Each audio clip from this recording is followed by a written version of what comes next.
Kandidatja për kryetarit të komunës së Tetovës, Seuta Arifi, zhvilloi një takim me bujqit e Xhepçishtit.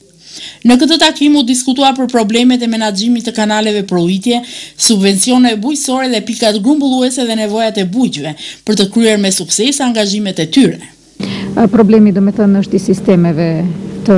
ujit dhe ujitjes dhe mendoj që do diskutojmë për mundësitë që në bashkëpunim me Ministrinë e Bujqësisë këto probleme të zgjidhen. Dhe gjithsesi që mendoj që në kuadër të komunës, pasi që të fitojmë komunën, do kryojmë sektor vetëm për projekte dhe programe që lidhen me IPARD-in, do me thënë me komponentën e 5 të fondeve paraqase të Bashkimit Evropian që kanë bënë vetëm me bujqësinë, me qëllim që tu ndihmojmë bujqve nga ana e Tetovës të mund të konkurojnë dhe në të njëjtën kohë të mund të fitojnë, sa më tepër përkrahje për sa i përket projekteve të tyne, punës së tyne, për të dhënë një përfundim se bujqësia është jashtëzakonisht e rëndësishme për rritjen dhe zhvillimin e zonës Tetovës.